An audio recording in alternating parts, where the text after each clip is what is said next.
우리 찬양대가 찬양을 잘해 주셔서 감사한데 듣고 있기에는 너무나 무겁고 부담스러운 찬양이었습니다. 여러분 그렇지 않았나요? 네. 오늘 말씀 듣고 한번 봅시다. 예. 자, 예수님이 승천하시는 장면을 목격한 제자들과 성도들은 예루살렘에 돌아가 마가의 다락방에 모였습니다. 예수님께서 부탁하신 대로 그들은 성령이 임하기를 간절히 기도했죠. 그곳에 모인 성도의 수가 약 120명쯤 된다고 성경은 알려줍니다. 누가복음과 사도행전을 기록한 누가는 예수님의 지상 대이임령을 모든 교회와 모든 그리스도인에게 적용을 하고 있습니다. 한마디로 교회와 모든 성도들은 예수님으로부터 세상으로 보냄받은 증인들이라고 하는 것이죠. 그래서 우리가 예수님의 지상 대이임령하면 마태복음 28장 18절부터 20절까지의 말씀만 늘 생각하는데 그렇지 않습니다.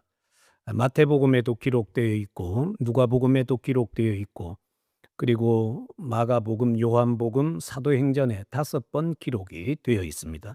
누가복음에 있는 핵심 내용을 제가 한번 읽을 테니까 여러분이 잘 들어보십시오. 또 그의 이름으로 죄 사함을 받게 하는 회개가 예루살렘에서 시작하여 모든 족속에게 전파될 것이 기록되었으니 너희는 이 모든 일의 증인이라. 볼지어다 내가 내 아버지께서 약속하신 것을 너희에게 보내리니 너희는 위로부터 능력으로 입혀질 때까지 이 성에 머물라 하시니라. 이 말씀이 사도행전 1장 8절에 나타납니다. 이 구절은 사도행전에 기록된 주님의 대지상 명령이죠. 사도행전 1장 8절 오직 성령이 너희에게 임하시면 너희가 권능을 받고 예루살렘과 온 유대와 사마리아와 땅끝까지 이르러 내 증인이 되라고 하셨습니다. 이 말씀은 하나님께서 복음이 어디로 나아갈 것인지 그 방향성을 설정해 주는 것이라고 할 수가 있습니다. 비로소 오순절에 우리 주께서 약속하신 그 성령이 그곳에 모인 성도들에게 임하게 되었죠. 사도들과 성도들은 성령으로 충만케 되어 밖으로 달려나가 예수 그리스도가 주 되심을 선포했습니다. 그 이후부터 복음으로 예루살렘을 점령하기 시작했죠.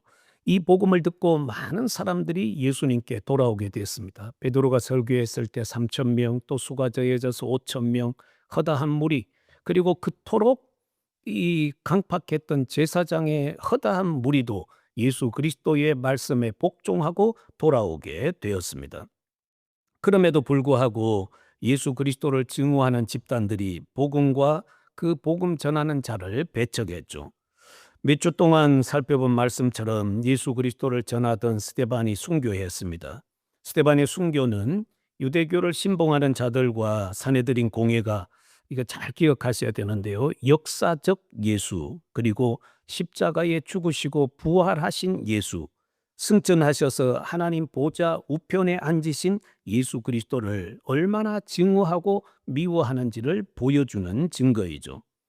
성경은 스데반의 순교 장면을 자세하게 기록해서 후대의 성도들로 하여금 그 장면을 보게 합니다. 순교는 어려운 과정이지만 고통 이면에 얼마나 영광스러운 일인지를 우리로 하여금 보게 하죠. 스데반이 돌에 맞아 죽을 때 주여 이 죄를 그들에게 돌리지 마옵소서 하고 숨을 거두었습니다. 우리 주님이 그의 영혼을 받으시죠. 성경은 여기서 스데반을 죽이는 일에 앞장선 사울이라고 하는 이 청년의 속마음을 비춰주는데 읽었던 그 성경에도 보면 잘 나타나 있습니다. 스데반의 옷을 지키던 사울은 스데반이 죽는 것 마땅하게 여겼습니다. 이런 존재는 세상에 살려둘 존재가 아니라는 거죠. 마땅히 죽여 없애야 되는 존재로 여긴 것입니다. 그는 스데반을 죽이는 일에 가담하여 악을 행하고 그를 죽인 후에 큰 자부심을 갖고 있죠. 내가 참 잘 죽였다. 이런 존재는 세상에서 없이 해야 되는데 내가 참 잘 죽였다. 참으로 악하고 무서운 존재임을 알 수가 있습니다. 그리고 그날 그는 예루살렘에 있는 교회를 심히 박해하기 시작했습니다. 사울을 중심으로 스데반을 죽인 사람들이 우리가 이렇게 그림을 그려보면 사울이 앞장서서 많은 사람들의 집집마다 돌아다니면서 그리스도인들을 색출하는 이 폭도들로 변한 것처럼 보이죠. 혼자 집집마다 찾아다녔겠어요? 스데반을 죽인 그 무리들을 앞세우고 앞장서서 집집마다 돌아다니며 남녀 그리스도인들을 색출했을 것입니다. 성경은 사울이 교회를 잔멸할 때 각 집에 들어가 남녀를 끌어다가 옥에 넘기니라고 기록을 하고 있습니다. 여기 교회를 잔멸하다라는 말은 파괴하다라는 의미이죠. 사울의 목표는 유대교를 위해서 이 땅에서 교회를 뽑아 없애버리는 것이었습니다. 이것을 목표로 집집마다 돌아다니며 그리스도인으로 밝혀지면 남자 여자 구분 없이 잡아다 옥에다 가두었죠. 여러분, 사탄은 복음이 전파되어 사탄의 지배 아래 있는 사람이 한 사람 한 사람 예수께로 옮겨가는 것을 너무너무 싫어합니다. 좋아하지 않죠. 그래서 어떤 수단과 방법을 동원해서라도 복음의 확장을 막으려고 한 것입니다. 그러나 사탄은 박해로 복음을 막을 수 없었습니다. 교회와 성도들은 이 박해로 인해서 예수님으로 더 무장하게 되었죠. 그러니까 이 박해는 교회를 더 깨우는 역할을 한 것입니다. 박해는 사도들만 예루살렘에 남기고 성도들은 유대와 사마리아 여러 지방으로 흩어지도록 만들었죠. 또 이 박해 때문에 안타깝게도 교회는 스데반을 장례하지 못했습니다. 여기 보면 경건한 사람들이 스데반을 장사했다고 했는데, 여기 경건한 사람들은 유대교 율법을 지키면서 한마디로 말하면 유대교인들이에요. 유대교를 신봉하는 사람들이 이 스데반을 장사했습니다. 그들은 아직 예수 그리스도를 구주로 믿지 않지만 사람을 이렇게 쉽게 돌로 쳐 죽이는 이 사람들의 불법 재판에 대해서 아주 싫어했을 것입니다. 그들이 스데반을 장사하고 너무 안타까워서 크게 울었다고 했습니다. 그래서 예루살렘의 곡성이 이렇게 가득 채워지게 된 것이죠. 여러분, 스데반이 얼마나 아름다운 사람이었습니까? 그는 성령과 믿음과 은혜가 충만했던 사람이었습니다. 그런 사람이 우리 가운데 살고 있다면 설령 그 사람들이 불신자라 할지라도 그들에게도 복이에요. 어디서 이런 사람을 만납니까? 많은 불신자들이 있는데 한 사람도 이런 사람을 볼 수가 없는데, 예수 그리스도를 구주로 믿는 이 한 사람, 성령과 믿음과 은혜가 충만해서 그를 통해 아름다운 삶이 드러나고 언어가 아름답고 우리를 보면 나눠주기를 좋아하고 할 수만 있으면 우리를 격려하고 도와주려고 하는 이런 사람이 자기들 가운데 있으니 얼마나 좋겠어요. 그래서 이 예수님을 안 믿는 유대인들도 스데반의 죽음에 대해서 심히 안타까워했던 것을 보게 됩니다. 여러분, 이런 사실만 두고 보면 박해가 승리한 것처럼 보입니다. 그러면 세상이 교회를 박해한 결과는 어떠했습니까? 성경에는 성도들이 유대와 사마리아 모든 지방으로 흩어졌다고 했습니다. 박해는 교회와 성도들을 힘들게 하고 어떤 사람은 삶의 터전을 잃게 했을 거예요. 이 흩어진 성도들이 얼마 만에 자기 집으로 돌아왔는지 우리는 알 수 없지만 그들은 지금은 다 흩어졌습니다. 그러면 이때 흩어진 성도들은 어떻게 이런 박해 가운데서도 예수님을 부인하지 않고 잘 견딜 수 있었을까요? 그것은 그야말로 예수님을 자기 인생 가운데서 최고의 보화로 여긴 것이죠. 예수님이 제자들을 데리고 교육하시고 가르치실 때 천국에 대한 비유를 말씀을 하셨습니다. 그 천국에 대해서 말씀하시면서 천국은 밭에 감추인 보화를 발견한 사람과 같다. 그래서 그 사람이 밭을 갈다가 밭 속에서 귀한 보화를 발견했는데 그걸 덮어놓고 가서 자기의 모든 소유를 팔아 그 밭을 샀다고 했습니다. 내 소유 다 팔아서 이 보화 사는 것이 아깝지 않다라는 게, 그렇게 해서라도 이 보화를 취해야 된다라는 것입니다. 천국은 값진 진주를 이 만난 사람과 같다고 했습니다. 이 진주 장사가 좋은 진주를 찾아다니다가 값진 진주 하나를 만났는데 그 진주를 사기 위해서 자기 모든 소유를 팔아서 산 것이죠. 내 것을 다 포기해서라도 얻어야 할 것이 있다면 예수 그리스도요, 그가 가져오시는 천국이라는 것을 알게 되죠. 내가 믿는 예수 그리스도, 내가 소유한 천국이 나의 모든 소유보다 값지다는 것을 확실하게 믿고 아는 성도들은 이런 핍박과 고통이 왔을 때 더 예수로 무장하게 된다라는 것입니다. 예수에게서 떠나서 숨는 것이 아니에요. 이런 핍박과 박해가 있어도 결코 예수 그리스도를 부인하지 않습니다. 여러분, 이 같은 믿음을 가진 성도들이 그 시대에 대충대충 신앙생활 했겠어요? 이런 신앙을 가진 성도들이 대충대충 예수 믿었겠습니까? 결사 이런 결사적인 믿음을 가졌을 거예요. '나는 예수를 위해 죽을 수 있다. 난 예수를 위해서 내 생명까지도 내어 놓을 수 있다.'라고 하는 이런 결사각오의 신앙을 가지고 예수님을 믿었을 거예요. 여러분, 그러면 여기서 한번 봐 보세요. 사울이라고 하는 청년이 교회를 없애기 위해서 발버둥을 쳤는데 교회는 어떻게 됐습니까? 그가 교회를 파기하고 없애려고 발버둥을 쳐도 주님의 교회는 없앨 수 없다라는 것입니다. 우리 예수님께서 제자들을 이끌고 가이사랴 빌립보 지역에 가셨어요. 저쪽 이제 북쪽 이스라엘 변방 쪽으로 가시는데 거기서 예수님께서 제자들에게 너희는 나를 누구라 하느냐 물었습니다. 그때 이제 제자들이 예수님에 대해서 신앙 고백을 하는데 베드로가 고백했던 것이 대표적으로 기록되어 있죠. 주는 그리스도시요 살아계신 하나님의 아들이십니다. 바요나 시몬아 내가 복이 있도다 하시면서 말씀을 하시면서 이 마태복음 16장 18절에 이렇게 말씀하셨습니다. 내가 이 반석 위에 내 교회를 세우리니 음부의 권세가 이기지 못하리라. 음부의 권세, 지옥의 권세가 교회를 이기지 못할 것이라고 예수님께서 분명하게 말씀을 해주셨습니다. 사탄이 사울을 내세워 교회를 박해하고 없애려고 해도 무너뜨릴 수가 없었죠. 박해는 분명히 주님의 몸인 교회를 상하게 했습니다. 몸인 지체인 이 스데반을 죽이기도 했어요. 또 어떤 사람들은 핍박을 받아서 몸에 장애를 가지고 살아갈 수도 있습니다.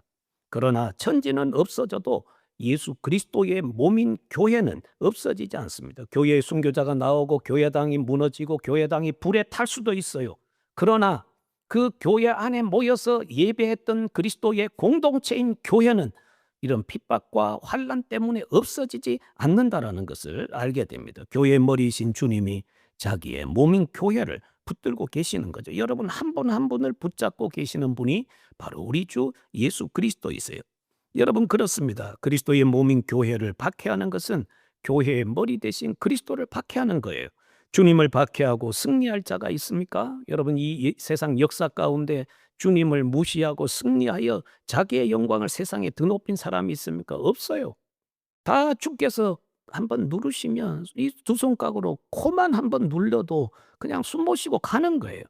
주님을 박해하고 승리할 사람이 어디 있어요? 나중에 이제 9장에 가서 우리가 보겠지만 예수 그리스도를 본인은 죽어 없어졌다. 하나님의 저주받아 없어졌다고 했는데 그분이 하늘 영광 가운데 계시거든요. 그 사울이라고 하는 청년이 교회를 박해하고 예수님에 대해서 모독하는 일을 한 것은 여기에 가시체를 큰 걸 하나 세워놓고 발로 그 가시체를 탁 이렇게 하는 거랑 다름없대요. 누가 다쳐요? 가시체가 다칩니까? 자기 발이 다칩니까? 자기가 다치는 거예요. 그건 예수님께서 그걸 알려주시거든요. 교회는 박해로 없어지는 곳이 아니라는 것입니다. 주님은 순교자 스데반의 피가 유대와 사마리아 여러 지역에 교회가 세워지는 씨앗되게 했습니다. 주님은 예루살렘에만 머물던 성도들을 흩으셔서 그들이 가고 싶어 하지 않던 이 사마리아에도 가게 하셨습니다. 그래서 이 박해는 복음의 확장을 가져왔는데 놀라운 확장을 가져온 거예요. 성도들이 흩어졌을 때 힘들고 어려웠다는 것은 두말할 필요도 없지만 이 성도들이 어떤 자세로 서 있는지를 한번 보세요. 여러분, 성도들은 이런 박해 속에 흩어져서 예수님, 우리가 지금 박해를 받아 삶의 터전을 떠났습니다. 언제 우리가 집으로 돌아갈 수 있을지 알지 못하지만 지금 우리가 유대 땅으로 흩어졌고 사마리아 땅으로 흩어져서 이런 처참한 상황에 놓인 우리의 모습 안 보십니까? 왜 우리에게 이런 고난과 환난을 주셔서 처자식 또 자식들도 이렇게 흩어지도록 하십니까? 주님 찾아오셔서 위로해 주셔야죠. 그렇게만 하고 있지 않았다라는 거예요. 성도들은 힘겨운 상황에 놓였지만 우리가 시험에 들었습니다. 상처받았습니다. 교회에 안 나가고 싶습니다. 이런 말 할 정신이 없었다는 거예요. 그런 말은 그들에게는 사치스러운 말이었습니다. 그들은 지금 어떻습니까? 참으로 힘들고 어려운 상황에 흩어져서 그들이 이랬다는 거예요. 두루 다니며 복음을 전하니라. 주님 찾아와서 위로 좀 해 주십시오. 저 마음의 상처 덩어리가 얼마나 큰지 아세요? 그것도 예수님을 믿는 사람에게 상처받았어요. 주님 그 상처 덩어리 좀 치료해 주세요. 이렇게 하고 있지 않았어요. 두루 다니며 복음을 전했습니다. 여러분 누가는 사마리아 성에 내려가서 복음을 전한 이 빌립을 주목하게 하는데 예루살렘 교회가 이 구제 문제로 어려움을 겪었을 때에 7 사람을 선택해서 봉사의 일을 하게 했습니다. 그중에 2 사람은 특별했다고 말씀을 드렸죠. 한 사람은 성령과 믿음과 은혜가 충만했고 능력이 충만했던 스데반이었는데 이미 순교의 제물이 되어버렸습니다. 그리고 또 한 사람은 바로 이 빌립이에요. 전조자 빌립입니다. 빌립과 더불어 유대 그리스도인들이 사마리아 여러 성읍들 가운데로 들어갔다라는 말은 말씀드린 것처럼 획기적인 사건입니다. 역사적으로 일어날 수 없는 획기적인 사건이 여기에 일어나게 된 것이죠. 예수 그리스도를 믿는 믿음 안에서 통일이 일어난 것이에요. 왜냐하면 유대인들은 사마리아 사람들과 상종도 하지 않는데 이 박해로 인해서 일어난 이 일로 인해서 통일이 일어나게 된 거예요. 너무너무 놀랍고 놀라운 일이 여기에 일어나게 된 것입니다. 여러분이 역사적 이유를 알게 된다면 이 일이 그냥 성경에 단순하게 기록된 사건이 아니라는 걸 알 수 있을 거예요. 북쪽 이스라엘이 솔로몬 다음에 여기 통일 이스라엘이 분열이 됩니다. 그래서 북쪽 이스라엘은 10지파가 가고 남쪽 유다는 2지파가 오게 되는데 북쪽 이 이스라엘을 다스렸던 초대 왕이 여로보암이었습니다. 이 여로보암 왕이 되자마자 이 우상 숭배를 계획하고 이스라엘 전체가 우상 숭배하도록 만들었던 원흉이 되었어요. 그래서 이 북쪽 이스라엘은 이 여로보암 다음에 여로보암 왕조가 나고 직하고 또 다음 왕조가 서고 하는 이런 과정 속에 이 찬송과 후렴처럼 따라 나오는 것이 뭔가 하면 그들이 여로보암의 죄에서 떠나지 않았더라. 여로보암의 죄에서 떠나지 않았더라. 여로보암의 죄에서 떠나지 않았더라. 이게 후렴구처럼 따라와요. 그러니까 우상 숭배했다라는 것입니다. 이 여로보암이 한 일이 뭔가 하면 그때의 이 통일 왕국이 분열되어 있을 때 이 예루살렘 성전은 남쪽 유다에 있습니다. 그러니까 북쪽에 있는 사람들이 절기가 되거나 또 이렇게 뭐 하나님을 예배해야 될 때에 국경을 넘어서 자꾸 유다로 가는 거예요. 이렇게 내 백성이 유다로 계속 가다간 내 이 왕권이 약화되는 것 아니야?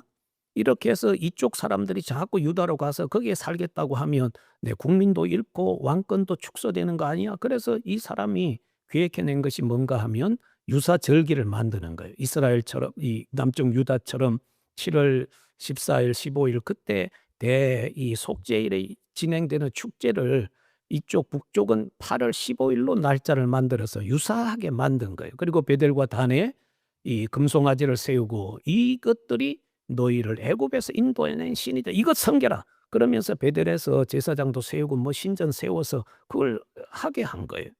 이것이 하나님 앞에서 너무너무 죄된 행동이었습니다. 그래서 여러분 아시는 것처럼 이 북쪽 이스라엘은 계속 우상 숭배만 해오는 거예요. BC 722년에 아수르에 의해서 완전히 망하게 되었죠.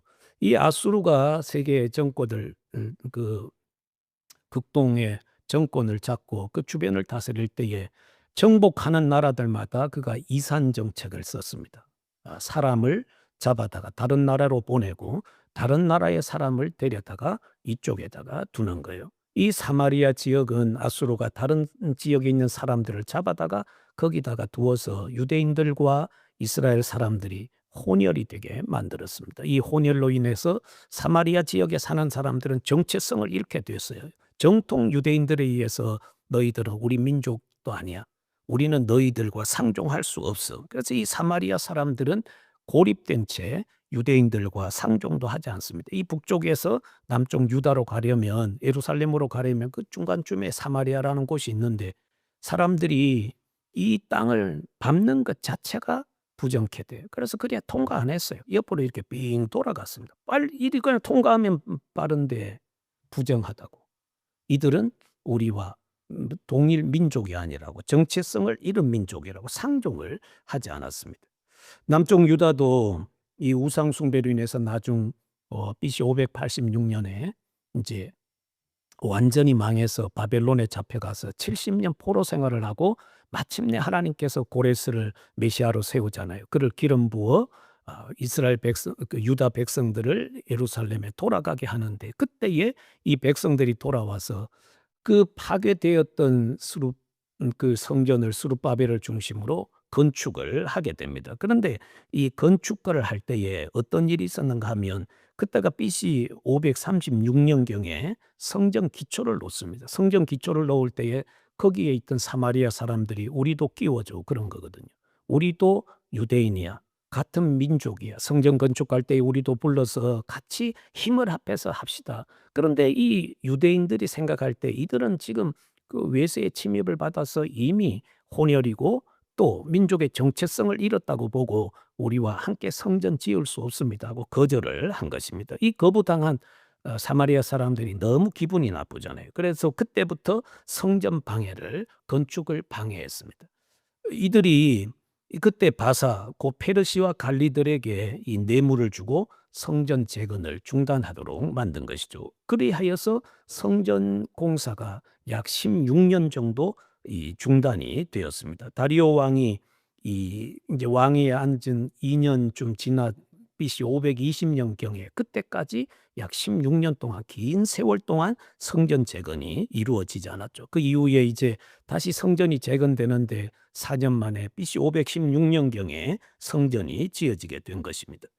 근데 이 사마리아 사람들은 늘 못마땅했거든요. 이 유대인들과 그 예루살렘 성전을 보면서 늘 못마땅했습니다. 그래서 이 역사가 요세푸스라는 사람은 이런 그 얘기를 하는데, 사마리아 사람들이 예루살렘 성전을 대항해서 BC 322년경에 그리심산, 에발산과 그리심산이 있는데, 여호수아 때 에발산에서는 저주가 선포되고 밑에서 있던 백성들이 아멘으로 화답하고, 그리심산에서는 축복이 선포될 때에 그 산 아래에 있었던 백성들은 아멘으로 그 말씀을 받았던 축복이 선포된 그리심산이 있습니다. 여기에 성전을 지었다는 거예요. 그런데 그 성전이 200여 년 동안 존속되다가 BC 129년경에 하스모니안 왕조의 여기 힐카누스라고 하는 사람에 의해서 완전히 파괴됐다라는 것입니다. 여기 사마리아 사람들은 모세 오경만 성경으로 인정을 했고, 성전이 파괴된 이후에도 축복이 선포됐던 이 그리심산에서 예배했다고 보고 있죠. 그런데 우리가 예수님께서 나중에 여기 수가성에 한번 오셨는데, 그때 오셔서 수가성에 그 여인을 구원하실 때 말씀하신 것처럼 사마리아 사람들은 예루살렘 성전을 대항해서 성전을 짓고 그들이 예배했지만 너희들은 알지 못하는 존재에게 예배했다라는 거예요. 한마디로 너희는 하나님을 섬긴 것이 아니고 우상 숭배했다라는 것을 예수님께서 알려주셨습니다.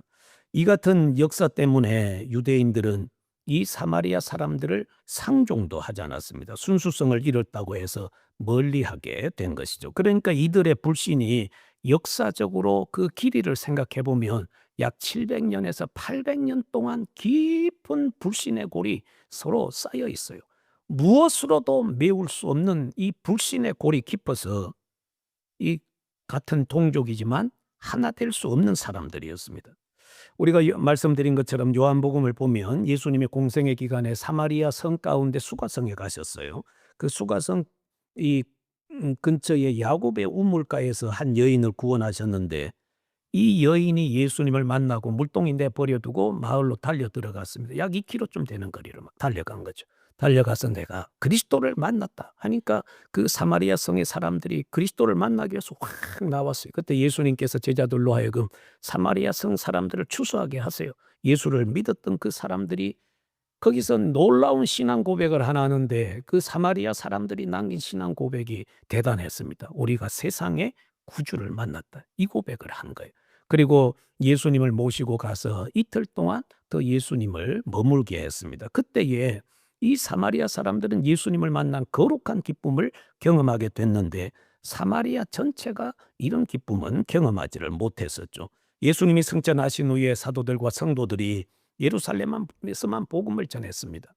예루살렘에 사는 많은 유대인들이 복음을 듣고 회개하고 돌아왔죠. 하지만 그 누구도 이 복음을 들고 자유케 하는 복음, 그 오래 묵은 불신의 골을 메울 수 있는 화평의 복음을 가지고 누구도 사마리아로 가지 않았던 것이죠. 마침내 예루살렘에 박해가 일어나자 사도들을 통해서 훈련받고 믿음과 은혜가 충만했던 이 빌립이 사마리아로 들어갔습니다. 빌립은 그곳에서 예수 그리스도를 전했을 뿐만 아니라 또한 그 복음을 확증하는 표적들, 기사들을 많이 행하게 되었죠. 그래서 사람들이 빌립을 따르기 시작했다라고 성경에 말씀을 합니다. 7절에 많은 사람에게 붙었던 더러운 귀신들이 크게 소리를 지르며 나가고 또 많은 중풍병자와 못 걷는 사람이 나았다라고 기록되어 있죠. 사도들을 통해 나타난 사도적 능력과 표적이 이 빌립을 통해서도 나타났습니다. 예루살렘에 나타났던 복음의 능력이 그들이 그렇게 미워했던 그 사마리아 사람들에게도 똑같이 나타났다라는 거예요. 얼마나 놀라운 일이에요. 우리만 복음을 나누어 가지고 우리만 하나님의 자녀이고 우리만 천국 들어갈 백성인 줄 알았는데 그들이 그렇게 미워하고 무시하도 상종도 안 했던 사람들에게 하나님이 똑같은 은혜를 부어주신 것은 이거는 지각 변동이 일어난 것이나 다름이 없습니다. 사울을 중심으로 예루살렘에 일어난 이 박해는 복음을 무너뜨린 것이 아니고 도리어 사마리아의 부흥을 가져오게 된 것이죠. 여러분, 복음을 받은 사마리아 성에는 큰 기쁨이 있었습니다. 이 기쁨은 사람들이 예수님을 믿고 구원받은 그 기쁨과 예수 그리스도를 통해서 나타나는 이런 병고침의 능력, 귀신이 쫓겨나가는 이런 능력들을 통해서 얻게 된 치유의 기쁨, 이런 것들이라고 볼 수가 있습니다. 사마리아 성에 있던 수가성 사람들이 예수님을 만나는 기쁨을 경험했지만 유대인들은 여전히 그리스도 이 사마리아 사람들과 함께 하기를 원치 않았습니다. 우리가 다른 이 공간 복음서 뒷부분에 보면 이 야고보와 요한이 사마리아 사람들이 자기들을 영접해 드리지 않는 것을 보고 뭐라고 예수님께 구했어요? 예수님 불 내려서 이 사람들 좀 다 태워 죽였으면 좋겠습니다. 그걸 구했거든요. 그러니까 그때까지도 예수님을 통해서 이런 것은 경험했지만 사람들의 인식은 바뀌지 않았다는 거예요. 아직도 여전히 이 사마리아 사람들을 불을 내려서 하늘로부터 불을 내려서 다 태워 죽여도 뭐 아깝지 않은 사람, 이 정도로 여긴 것이죠. 얼마나 불신의 골이 깊었으면 이런 마음, 이런 생각을 가지고 있었을까요? 그런데 약 7, 800 동안 이런 기쁨을 누려보지 못했는데 예수 그리스도의 복음이 들어와서 거기에 있었던 사람들이 이 기쁨을 누리게 되었습니다. 하나님께서는 이 사마리아 이 같은 그런 사람들도 한 사람도 예외 없이 예수 그리스도를 구주로 영접할 때 하나님 나라의 가족으로 불러들이고 그들을 영접해 드리는 예수 그리스도이심을 말씀하죠. 나중에 이제 우리가 말씀을 보겠지만 사도행전 10장에 가보세요. 10장에 가면 최초로 이방인이 구원받고 돌아오는데 베드로가 이방인 고넬료의 집에 들어갈 때 처음으로 한 말이 뭔지 아세요? 내가 유대인으로 너희 집에 들어오면 안 되는 거 다 알지. 그 말하고 들어와요. 아니 복음 들고 하나님의 보내심을 받고 오는 사람이 그 이방인 집에 들어오면서 나 유대인인데 너희 집에 들어오는 거 이거 불법인 줄 알고 있지. 그러면서 하는 거예요. 기분 좋아요, 안 좋아요? 기분 나쁘잖아요. 그런데 거기서 하나님의 말씀을 전하는데 하나님께서 유대인들에게 주셨던 똑같은 성령을 이방인에게도 부어주시는 거예요. 하나님은 차별 없이 이방인이든 사마리아인이든 유대인이든 예수 그리스도를 구주로 믿는 성도를 받아들인다고 하는 너무너무 놀라운 진리를 이런 사건들을 통해서 보여주신 것입니다. 이렇게 불신으로만 똘똘 뭉쳐졌던 그 사람들, 절대 하나님 나라에 들어올 수 없다고 생각했던 이 사람들이 하나님 나라에 들어오게 된 것입니다. 여러분, 지금까지 유대인들과 사마리아인 사이에 이 깊은 불신의 골은 그 어떤 것으로도 메울 수 없었어요. 여러분, 뭐 이런 나라 속에 한 지역이 이런 상태에 있다면 뭐 나라가 복지 정책을 쓰고 돈을 쏟아붓고 너희들만 우리가 최고로 대우해 줄게. 그런다고 그 불신의 골이 재물로 싹 사라질까요? 사라지지 않습니다. 절대 사라질 수가 없는 것이죠. 복음은 사람들을 회복시킬 수, 이 사람들이 회복시킬 수 없는 민족 간의 갈등, 상처를 회복합니다. 그래서 이 세상의 희망은 복음밖에 없어요. 복음밖에 없습니다. 여러분, 우리 예수님께서 이 세상에 평화는 온다고 말하지 않았습니다. 세상에 평화 오지 않아요. 아무리 위대한 나라가 출현하고 세상을 복지로 지배하는 나라가 온다 할지라도 이 세상에 평화는 오지 않습니다. 성경이 말씀하는 평화는 오지 않아요. 사람들 속에 평화가 이루어져야 되는데 그 평화는 세상이 주는 평화가 아니고 예수 그리스도의 복음이 들어갈 때만 사람 속에 평화가 이루어지는 것입니다. 그래서 이 세상의 희망은 재물도 탁월한 기술도 발전하는 좋은 기계가 나와서 우리의 삶을 편하게 해주는 거 아니에요. 그런 것으로는 우리를 더 피폐하게 만들고 여러분은 지능적인 범죄자에 의해서 털릴 가능성이 있어요. 저도 털릴 가능성이 있어요. 그런 세상이에요. 평화가 주어지지 않습니다. 진짜 평화는 예수 그리스도가 내 가슴에 또 나라 속에 들어갈 때 평화가 오는 거예요. 그래서 이것을 막으려고 사탄은 부단히 애쓰잖아요. 복음 못 들어오게 하려고. 그런데 우리가 이제 여기서 한 가지 우리 개인적으로 또는 교회적으로 적용해 볼 때에 가끔씩 이런 희귀한 현상이 생깁니다. 제가 그냥 희귀한 현상이라고 말했지만 사실은 좀 안타깝고 흔한 일들이에요. 예수님을 믿는 우리 속에 이 화평의 복음이 왔다고 하는데 이 화해의 복음을 받았다고 하는데 화해가 깨지는 거예요. 예수 믿다가 왜 등집니까? 화해의 복음을 가졌는데 왜 상처를 받고 그 상처로 인해서 고통받습니까? 그래서 여러분 우리가 같이 한번 고민해 보자는 거예요. 정말 내 속에 이 치유의 복음 이렇게 700년, 800년 동안 불신에 골이 깊어서 이 세상에 그 어떤 것으로서는 치료할 수 없는데 예수의 복음이 들어갈 때에 사람들이 하나 되고 그들 속에 세상에서 누릴 수 없었던 이 화평을 누리게 됐는데 예수 믿는 내 속에 화평의 복음이 있는가 하는 거예요. 혹시 여러분 이 시간에 가슴을 털어보세요. 마음을 털어보세요. 저와 여러분 안에 아직도 화해할 수 없고 화해해 줄 수 없다고 생각하는 사람이 여러분의 마음 저 깊숙한 곳에 감옥에 가둬놓고 있지 않으세요? 그런 분이 있다면 진짜 내가 돌아봐야 돼요. 내가 정말 화해의 복음을 내가 가지고 있는가? 내가 정말 화해의 복음을 가지고 있는가? 그 화해의 복음만 있으면 여러분이 있는 곳에서는 평화가 반드시 오게 되어 있습니다. 반드시 평화가 오게 되어 있어요. 아내와 남편 사이에, 부모와 자식 사이에 다 이루어지게 되어 있어요. 여러분이 화평을 복음을 가졌다면 생명 살리는 생명의 약을 가진 거잖아요. 얼마나 위대한 분들이에요. 얼마나 귀한 분들이에요. 세상 사람들은 아무리 많은 것 가져도 이 생명 살리는 약이 없습니다. 돈, 일확천금, 어마어마한 돈을 가져도 복음 없어요.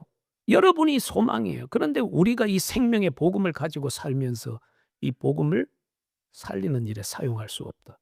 내가 서 있는 곳에 불협화음이 있고 일치가 깨져 있고 화해가 없는 이런 안타까움이 있다면 과연 내가 진짜 이 화평의 복음이신 예수님을 믿고 사는가에 대해서 고민해 보자라는 것입니다. 진짜 고민해 보셔야 돼요. 이처럼 위대한 복음입니다. 복음은 생명을 살리고 깊었던 그 골을 메워서 화해가 되고 당신들도 하나님의 자녀요. 우리도 하나님의 자녀요. 하나님은 차별하지 않는 분이세요. 그래서 껴안을 수 없었던 사람들이 껴안게 된 것이 복음의 능력이에요. 이런 복음의 능력이 저와 여러분의 가정 안에 우리 교회 안에도 편만하게 이런 화해의 복음이 평화의 복음이 교회를 다스리고 교회 안에 가득할 때에 성도들이 서로 격려하고 아팠다고 했던 분들 다 다시 일어서서 복음 안에서 힘을 얻고 걸어가는데 얼마나 멋있어요. 그런 거 다 털어버리고 이제는 나는 예수 그리스도가 내게 주신 직분을 따라서 나도 화해의 사신이 되어 주변에 약한 사람들을 일으키고 세우는 존재가 되겠습니다. 그럼 고백이 나오잖아요. 그리고 그렇게 살잖아요. 이게 교회의 힘이고 능력입니다. 이제 말씀을 좀 정리하겠습니다. 여러분 오늘날 교회가 능력을 가지고 교회가 바르게 사는 길은 무엇일까요? 책들이나 이런 거 보면 목사가 죽어야 교회가 산다. 네, 그래. 가정을 살리려면 남편이 죽어야 아내가 산다. 대치기 당하게 돼 있어요. 또 아내가 죽어야 남편이 산다. 우리가 살아서 문제예요. 살아서. 목사가 죽으면 교회가 살고 교회가 평안해요. 오늘날 목사가 앞에 서서 교회를 막 자기 소유처럼 좌지우지하려고 하니까 문제가 생기는 거죠. 목사가 죽어서 겸손해지면 교회는 살고 또 여러분 가정도 여러분 남편이 죽으면 아내가 살고 아내가 죽으면 남편이 살아요. 우리 그리스도인의 삶의 태도 다시 말할게. 그리스도인의 삶의 태도는 오늘 이 말씀 우리 남편이 들어야 돼. 오늘 왜 교회 안 나왔지? 꽝이에요.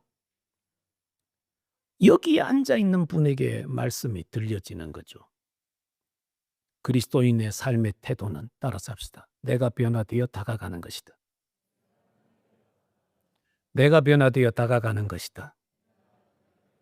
예. 당신만 바뀌면 우리 집 바뀐다. 응? 당신만 바뀌면 우리 집 좀 바뀔 것 같은데 당신 좀 안 바꾸고 왜 그래요? 당신 봐보세요. 당신 때문에 다 계속해서 말 나오고 불협화음 생기고 막 짜증나고 그러잖아요. 당신만 바뀌면 되는데. 응? 그러지 말고 여보 지금까지 내가 잘못 알았네. 내가 바뀌어서 당신에게 다가가면 다 되는 걸 내가 안 죽어서 그랬구나. 나 좀 죽여주소. 예, 그렇게 하세요. 그게 그리스도인의 태도예요. 그래야 우리가 그리스도인답게 사는 거죠. 우리가 이런 영적인 안목을 가지고 가정에 서 있으면 여러분 때문에 평안하고 여러분 때문에. 여러분 때문에 평안하고 여러분 때문에 주변에 있는 분들이 복을 얻게 되는 것입니다. 교회가 어떻게 하면 힘 있는 능력 있는 교회가 될까요? 교회가 이와 같은 말씀을 통해서 영적인 안목을 가질 때 교회는 바르게 서갈 수 있습니다. 교회가 세상에 안주 많이 하잖아요. 안주하면 교회는 생명력을 잃게 되어 있습니다. 교회가 이 시대에 편안함이 주는 그 편안함 속에 젖어 있으면 교회는 생명력을 잃게 돼요. J.I. 패커라는 목사님이 오래전에 쓴 책 중에 하나님의 계획이라는 책이 있는데 그 책에 보면 그 한 챕터에 온천탕 종교에 대해서 얘기합니다. 예전에 한번 저도 말씀을 드린 걸로 기억이 나는 온천탕 종교. 여러분 온천 좋아하세요? 안 좋아하세요? 솔직히 좀 얘기해 보세요. 좋아하죠. 좋아하는 분 계실 거예요. 그래서 이 따뜻한 온천탕에 들어가서 어떻게 해요? 뜨거. 예. 그리고 바로 튀어나옵니까? 거기 들어가서 몸 담그고 시원하다. 그래서 아이들이 어른들 못 믿는다고 하잖아요. 이 뜨거운 물에 들어가서는 뭐 아우 시원하다 하고 예. 아유 시원하다. 그러면서 있는 거예요. 이게 인제 교회가 우리 교회만 온천탕이 되어서 우리끼리만 잘합시다. 딱 이 온천탕에 들어가서 아유 시원하다. 장로님 좋으세요? 권사님 좋으세요? 또 얼굴도 여기 뭐 이 습한 데 와서 보니까 얼굴도 막 빛이 나고 그러네요. 우리끼리 잘해 봅시다 하고 막 거기서 시원하다 하는 거예요. 그게 온천탕 종교. 우리 교회만 하는 거 그게 온천탕이다. 교회는 교회 밖으로 세상으로 가야 돼요. 주님께서 말씀하신 것처럼 교회는 세상에서 다 부름받은 사람들이지만 우리 주님은 다시 그들을 다 세상으로 파송하셨어요. 우리는 세상으로 보냄받은 하나님의 자녀들입니다. 교회가 세상으로 갈 때에 교회는 힘을 잃지 않고 능력 있는 교회로 서갈 수가 있습니다. 여러분이 세상으로 가야 될 하나님의 교회입니다. 이와 같은 목표를 가지고 우리 교회가 밖을 향하면 참 좋겠고요. 그리고 여러분도 여러분의 인생의 목표를 어디에 정하고 사는지 한번 고민해 보십시오. 그리고 마지막으로 예수 그리스도의 복음은 화해의 복음이에요. 여러분 안에 내 안에 상처들이 복음을 통해서 치유되고 혹시라도 아직도 용서하지 못하고 내 가슴 속에 가둬준 분이 있다면 그분도 풀어내어 용서하고 화해를 이루는 우리 모두가 되시기를 바라겠습니다. 기도하겠습니다.